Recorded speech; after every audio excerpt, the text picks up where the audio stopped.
The game of football is really funny, you know that? You look at the Vegas line of this game at some point this week, you saw OU favored by 21.5 points.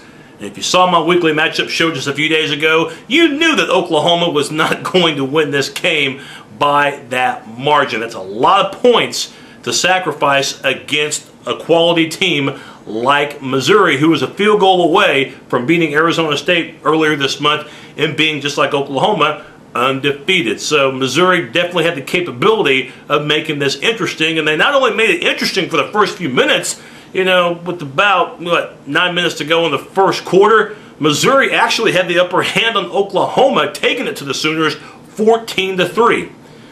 But the Sooners, offensively and defensively, got it together and scored the next 28 points. At one point leading 31-14, good enough in the end to win 38-28, thus extending the nation's longest home winning streak to 38 games, moving to 3-0 overall. More importantly, will remain #1 in the country. We'll talk more about the future in just a second, but first about this game. And it was very apparent to me that in the beginning it did not look like Oklahoma was that emotionally charged up to play this game. We had heard earlier this week that the Sooners' practices were not exactly their best. And it's not taking anything away at all from Missouri. Give credit to the Tigers. They are a difficult team to prepare against because of the fact that they will sometimes line up with 5 wide receivers. In fact, we saw one formation tonight where they had a diamond receiver formation, where on one side you have one guy lined up at the line of scrimmage and then 3 guys behind him lined up in the form of a diamond. So with Missouri, you didn't know what you were going to get, and James Franklin, he's definitely a quarterback of the future for the Tigers. Strong arm, very, very athletic, and TJ Moe had a nice game for Missouri. So the Tigers got off to a good start in this game against the Sooners. In fact, when they led 14-3 on the particular play where the Tigers scored a touchdown, caught Oklahoma blitzing, easy touchdown for the Tigers as the receiver was open over the middle. But you also have to give credit to the Sooners being down 14-3. I cannot remember the last time the Sooners ever trailed by double digits at home. I'm trying to think. I don't know if it was 06 against Tech or 05 against TCU, but it's been a while since Oklahoma at home has trailed by double digits. But the Sooners overcame it. Hard running tonight by Dominique Whaley. We'll talk more about the run game in a second. And I thought Landry Jones had a fantastic game. Completed over 70% of his passes, over 440 yards receiving. And keep in mind, he did this despite the fact that he didn't have Kenny Steele, who was held out of the game because of concussions. And he also did not have Trey Franks, who is suspended indefinitely. So without 2 receivers that he's used to throwing to, Ryan Broyles and DeJuan Miller were called upon, as well as Jazz Reynolds, to step up, and they did. Reynolds contributed, and we saw DeJuan Miller, especially in the first half, contribute. But it was the tandem of Jones to Broyles that I thought was a huge difference maker in this game.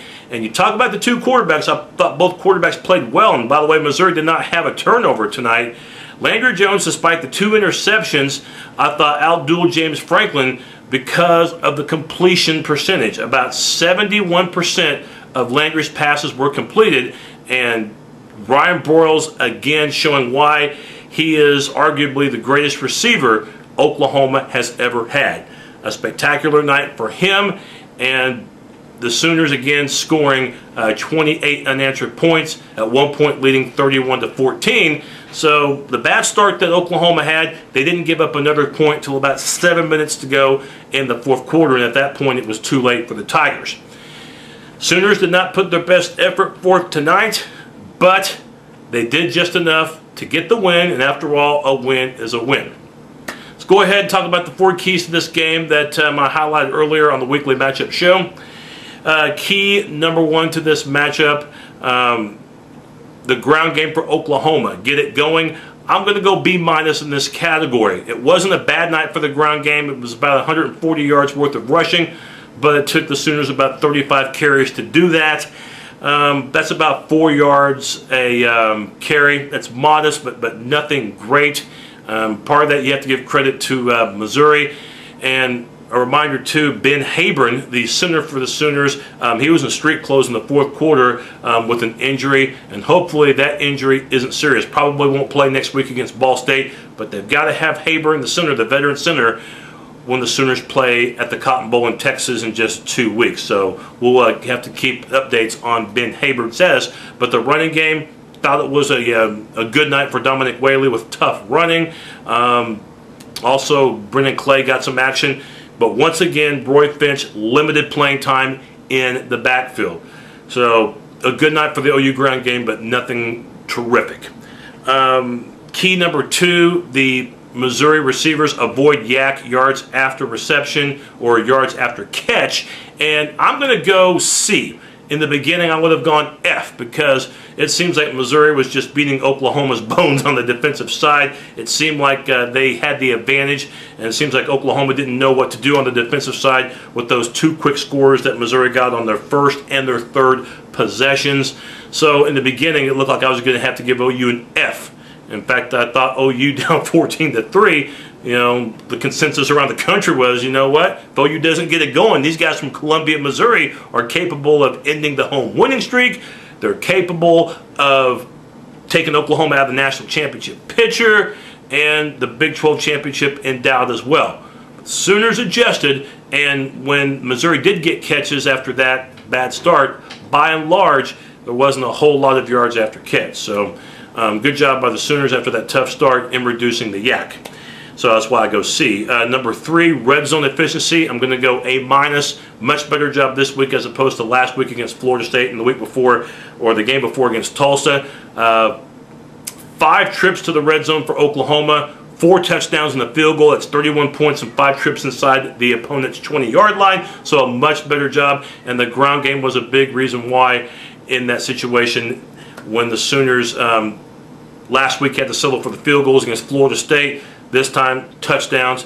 You saw the difference it made on this night. And number 4, you're not playing against Florida State. You're playing against Missouri, so avoid that emotional letdown. This is a C- in the beginning. Once again, give credit to Missouri for the fine job that they did offensively, but there's absolutely no doubt about it. The Sooners emotionally didn't look like they were as sharp as they should have been, and perhaps that Florida State emotional and physical victory took a little bit out of the Sooners, and they weren't 100% concentrated on this night. Not to make excuses, but there's no question that all of their concentration wasn't on Missouri during the week, and that goes from practice all the way to game day. So the Sooners get the win. That's why I don't give them an F, but the Sooners got off to a bad start. That's why I can't give them an A in this category. So up next for Oklahoma, they'll take on a Ball State team that is 3-1. And to be honest, I didn't think Ball State was going to win 3 games all year long. They've beaten Army, Buffalo, and Indiana, I believe. So, you know, Ball State, the Cardinals, but all I know about them as of right now is that they play in the Mid-American Conference, and David Letterman went to school there. So that's about the extent of what I know, but we'll have more information about Ball State. It'll be OU's final non-conference game, and it will be on pay-per-view on October the 1st from Gaylord Memorial in Norman.